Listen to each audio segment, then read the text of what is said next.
首先要了解一個背景，就係60年代到70年代嘅香港人係食乜嘢㗎？嗰個年代經濟起飛，工廠林立，人人胃口奔馳，個個為兩餐搏命。午飯時間係精確計算㗎，快，要夠飽。茶餐廳係我哋嘅天堂，一碟叉燒飯，一杯凍奶茶，坐低食，食完走，完美係我哋最熟悉嘅用餐體驗。但係漢堡包呢？嗰個年代啲人係識漢堡包嘅，但係視佢為小食，係放學買嚟食嘅，係零食嘅定位，係同薯片、糖果同一個層次嘅嘢，完全唔會諗住叫個漢堡包當午飯㗎，係咁荒謬嘅。1969年，大家樂喺銅鑼灣唐街開咗第一間分店賣漢堡包，售價3毫5仙，係香港本土快餐嘅鼻祖。然後1972年，大快活喺荃灣開業，主打碟頭飯，係更加香港 style 嘅快餐。兩間本土快餐品牌已經喺香港企穩陣腳，食客習慣咗，員工熟悉咗，市場係大家樂同大快活嘅天下。然後喺呢個時候，麥當勞想入嚟，係比大家樂遲咗足足6年先入嚟，係遲晒大到嗰種遲。1975年1月26號，香港第一間麥當勞喺銅鑼灣百德新街4號正式開幕。而呢個開幕儀式係有少少搞笑嘅，因為佢哋冇用普通嘅紅絲帶嚟剪彩，而係用咗50張10蚊港幣串成一條彩帶，係真錢嚟㗎，係500蚊港幣串成一條彩帶，然後剪開，錢散晒落地。圍觀嘅市民係咁望住地下嗰堆散紙，唔知係咪可以執？係咁一個開幕儀式，係咁有香港特色，係咁令人難忘。但係邊個帶麥當勞嚟香港嘅？答案係兩個香港人，一個叫伍日照，另一個叫馮慶超。係伍日照同馮慶超合作，由美國 McDonald's Corporation 取得香港嘅經營權。而馮慶超嘅爸爸馮炳芬就擔任香港麥當勞公司嘅主席。係一個好有背景嘅組合，係真正嘅香港精英階層。仲有一個有趣嘅緣分，就係馮慶超係東亞銀行創辦人之一馮平山嘅孫，而大家樂係羅騰祥創立嘅，大快活係佢細佬羅芳祥創立嘅，而佢哋嘅哥哥羅桂祥就係維他奶嘅創辦人。羅桂祥同東亞銀行另一位創辦人簡東圃嘅仔簡越強係大學同學。香港精英圈就係一個咁細嘅世界，轉幾個彎大家都係識嘅。伍日照同馮慶超唔係嗰種拎住特許經營權就坐喺度等錢落袋嘅人，佢哋係親力親為嗰種。佢哋去咗美國麥當勞總部受訓，學晒成個系統，然後帶返嚟香港，親手落場執行。但係呢個過程係幾咁艱難？你估香港人係咁容易接受一間美國快餐店咩？唔係。首先要教育香港人唔需要俾小費，嗰個年代去食西餐係要俾小費嘅。係正常嘅做法，所以真係有人拎住宣傳單張，企喺門口教人話喺呢度食嘢唔使俾小費㗎，係真係發生過嘅事，係幾搞笑㗎。然後係要扭轉漢堡包只係小食嘅概念，要說服香港人一個漢堡加薯條係一個正餐，係可以飽肚嘅。呢個說服工作係比你想象中難好多，因為香港人對食飯係有執着嘅，係唔食飯唔算食過嘢嗰種執着。仲有自助式服務。自己落單，自己攞食物，自己揾位，對當時啲人嚟講係全新體驗，有啲唔習慣，要慢慢適應。但係麥當勞有一個殺手鐧，係你估唔到嘅，係廁所，仲係乾淨嘅廁所。麥當勞嘅廁所係光亮嘅，係乾淨嘅，係有人定時清潔嘅，係令好多人願意入嚟麥當勞嘅原因之一。帶小朋友出街要去廁所，去麥當勞咯。麥當勞廁所乾淨，係咁簡單。係咁世俗，但係事實。呢個現象引發咗一場香港餐飲業嘅衛生革命。其他餐廳見到麥當勞因為乾淨整潔而吸引咗顧客，開始反思自己嘅標準，開始改善，開始提升。麥當勞間接令全香港嘅飲食場所衛生水平都提高咗。一間賣漢堡嘅公司改變咗成個香港餐飲業嘅衛生文化，係唔知係咪值得感謝，但係真實發生過嘅。仲有一件麥當勞喺香港做到嘅事，就係培養咗香港人排隊嘅習慣。聽落好笑，但係真嘅。嗰個年代，好多人覺得香港人唔識排隊，係嗰種你推我，我推你，大家一齊衝嘅年代。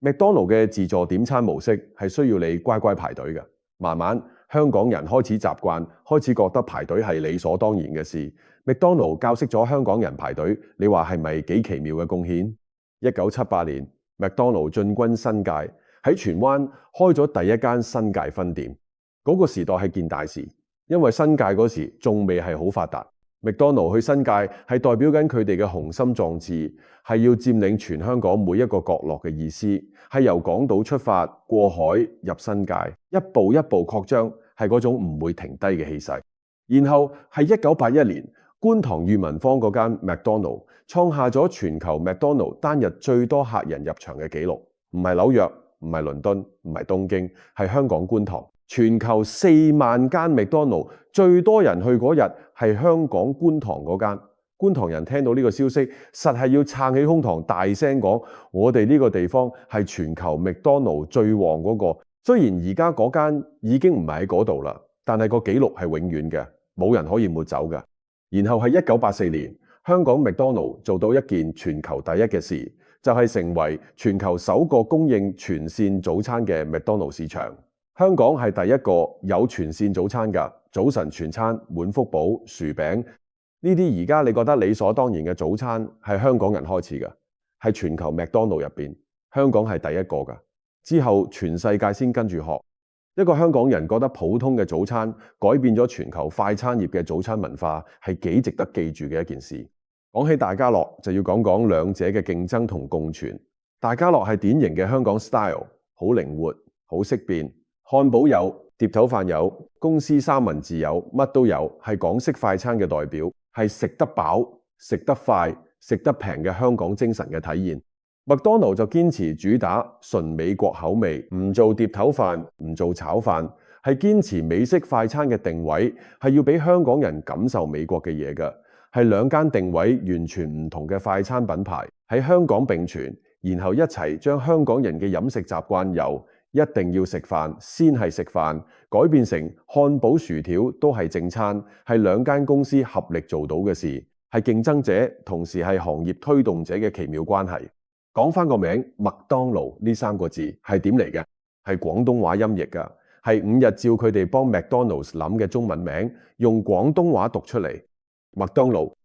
係幾接近 McDonald's 嘅發音，係充滿外來感嘅名，係一聽就知係翻譯嘅名，唔係本地名，係外國嘢嘅感覺。嗰個年代，香港人開始崇尚歐美文化，呢個外來感係賣點嚟嘅。仲有一樣幾得意嘅嘢，麥當勞用普通話讀出嚟係麥當勞，同 McDonald's 嘅發音係差好遠，即係話係廣東話音譯得比普通話準確，係廣東話今次叻過普通話，係值得紀錄嘅歷史。呢個麥當勞嘅名，台灣1984年開始用，大陸1990年跟住用，連三藩市唐人街嘅麥當勞都係用呢個名，係幾十億華人叫 McDonald's 嘅方式，係由一個香港人諗出嚟嘅。你話係咪好犀利？一個名覆蓋咗全球華人世界，而呢個名係香港人嘅創意。但係香港人自己係點叫 McDonald's 㗎？麥記、老麥、M 記係呢啲親切嘅花名，係日常對話嘅用法，係新聞報導都會用嘅詞，係去 Google 搜尋麥記，全部結果都係 McDonald's。香港人已經將呢個外國品牌完全變成自己嘅嘢啦，就係麥記呢個名出現嘅一刻， McDonald's 就唔再係外國嘢，係香港嘢啦。講到麥當勞嘅集體回憶，係一定要講公仔嘅。首先係1998年嘅 Snoopy，McDonald's 推出咗一套28款 Snoopy 公仔，每隻代表唔同國家，着住唔同民族服裝。想集齊全套就要日日去麥當勞，因為 McDonald's 規定每人每次光顧只可以換另一隻，係為咗令更多人有機會換到。於是大家就真係日日去，由朝到晚店內人山人海，有人日日嚟排隊，有打工仔因為要返工，索性叫屋企長者嚟代排，仲有大肚婆問店員：我肚入面嗰個可唔可以都當一個人？最離譜嘅係，好多人淨係要公仔唔要食物，買完套餐攞咗公仔，成個餐直接倒落垃圾桶，浪費到環保團體都出嚟批評。仲有報紙報道話，有人排隊排到暈低，仲有人為咗爭公仔打交打到流血。你話係咪荒謬？就係為咗一隻麥當勞玩具公仔咋？然後係1999年 Hello Kitty 殺到，麥當勞推出 Hello Kitty 同 Daniel 嘅情侶毛公仔，係限量，係成對，係要成套㗎。大家又係咁，又係排晒長龍，又係全城瘋搶。之後麥當勞仲陸續推出幾個唔同主題嘅 Hello Kitty 系列，新婚篇、太空人篇、世界盃篇，出一次搶一次，係麥當勞同 Hello Kitty 之間嘅一段長情，係陪住幾代人成長嘅集體回憶。兩個公仔系列，兩場全城瘋狂，係香港獨有嘅奇觀，係全球 McDonald's 都罕見嘅現象，係香港人對麥當勞熱情嘅最佳體現。仲有24小時營業嘅麥記，係夜鬼嘅救星，係通宵讀書學生嘅基地，係返夜班嘅打工仔嘅深夜飯堂。去麥記坐下係一種生活態度，係唔止係食嘢，係一個社交空間，係一個避風港，係我哋嘅第二個客廳。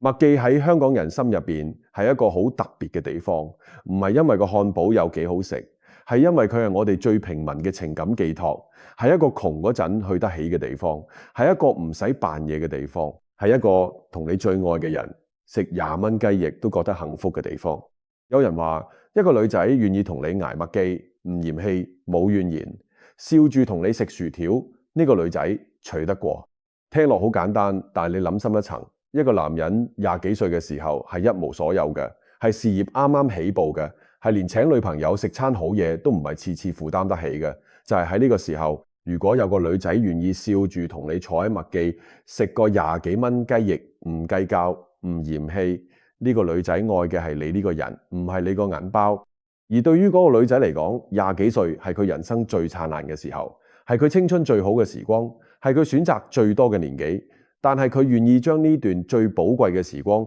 壓喺一個仲未成功嘅男人身上，壓喺一張麥記嘅膠凳上邊，壓喺一包21蚊嘅麥樂雞上邊。呢種愛先係最真實嘅愛。所以有句說話，要知一個女人係咪真係愛你，睇你最窮嘅時候；要知一個男人係咪真係愛你，睇佢最有錢嘅時候。仲有人話愛情好似鬼，好多人都信有，但係好少人見過。而一個肯捱麥記嘅女人，好少人相信佢存在，更少人會遇上。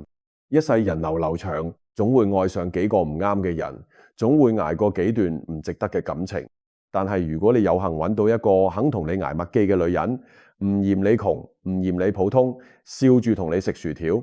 你首先要做一件事，就係用力刮自己一巴，刮到夠痛，刮到夠響，確認自己唔係發緊夢，確認眼前呢個人係真實存在嘅。如果刮完之後佢仲喺度，仲係笑住望住你，咁你就要緊緊握住佢隻手，因為呢種人係你行遍千山萬水都唔一定揾到嘅，係你呢一世人最大嘅福氣，千祈唔好俾佢走甩。麥記唔係高級餐廳，但係好多人最真實嘅集體回憶，係承載住幾代人嘅青春、愛情、窮困同快樂嘅地方，就係嗰間你可能覺得普通嘅快餐店，入邊藏住好多香港人最珍貴嘅故事。雙層牛肉巨無霸，醬汁洋蔥夾青瓜，芝士生菜加芝麻，人人食過笑哈哈。唉，我哋曾經嘅麥當勞，而家講到最令香港人自豪嘅部分，就係巨無霸指數 Big Mac Index， 係1986年經濟學人雜誌推出嘅一個經濟指標。用法係咁嘅，你去唔同國家睇下當地一個 Big Mac 賣幾多錢，然後比較就可以粗略咁判斷唔同貨幣之間嘅購買力差異，係一個簡單易明，但係又有一定參考價值嘅經濟分析工具，廣為全球媒體引用，係大學經濟學課程都會提到嘅，係真正嘅經典。但係你知唔知呢個全球聞名嘅巨無霸指數概念係由香港麥當勞嘅創辦人伍日照提出嘅，就係嗰個帶麥當勞入嚟香港嘅伍日照，係佢諗出用 Big Mac 嚟比較各地物價嘅概念，然後經濟學人將呢個概念發展成正式嘅指數，每年更新，全球媒體引用，一個香港人嘅諗法變成全球經濟學家都適用嘅工具，係值得我哋驕傲嘅。仲有一個幾搞笑嘅事實，就係香港嘅 Big Mac 售價係長期處於全球平均值以下，即係話香港嘅 Big Mac 係偏平嘅。如果按照 GDP 去調整，香港更加係全球 Big Mac 售價最相宜嘅地方之一。香港係全球其中一個最貴嘅城市，但係 Big Mac 係偏平嘅，係咩邏輯？係麥當勞嘅定價策略，係佢哋要保持平民形象，係要令香港各階層嘅人都買得起，係一個幾有趣嘅現象。最後講下香港麥當勞嘅轉變。1995年，美國 McDonald's Corporation 按照當初嘅協議，喺伍日照同馮慶超手上買返香港麥當勞嘅經營權。香港人創立嘅香港麥當勞最終都係返去美國佬手上，係商業現實。係當初協議嘅一部分，係冇話好唔好係事實。然後係2017年又有新發展，McDonald's 將80%嘅中國同香港業務股權賣俾中信集團等中資機構，但係美方唔准新買家繼續用 McDonald's 呢個名，於是中信資本嘅董事長就要幫間公司改名，佢自己係咁講嘅：我原本想用一個同 McDonald 有關聯嘅中文名，但係 McDonald 總公司唔批准，我一時火起就叫金拱門。係一時火起噏出嚟嘅名，唔係精心策劃，唔係請咗品牌顧問，係老闆嬲完之後隨口噏出嚟嘅。金拱門就係咁誕生咗。消息傳出嚟之後，全城譁然，有人笑，有人感慨，網上即刻出現一大堆改圖同埋惡搞。有人話精武門、龍虎門就聽過，金拱門咩嚟㗎？有人話金拱門裝修成閃亮開業，全場低至5折。仲有網民話老細好瀟灑啊，點解唔叫金鐘罩？講起麥當勞呢個名，仲有一個幾好笑嘅故事，就係牡丹樓。因為用廣東話讀麥當勞，讀出嚟係幾似牡丹樓嘅，所以廣東省有個網絡故事，有個外地遊客喺廣東搭的士，叫司機介紹餐廳，司機用粵語話牡丹樓，個遊客以為係間高級粵菜酒樓，跟住去到先發現係麥當勞，係幾好笑嘅誤會。廣州仲真係有間麥當勞掛過牡丹樓嘅招牌，但係掛出半日就俾人拆走啦，可惜。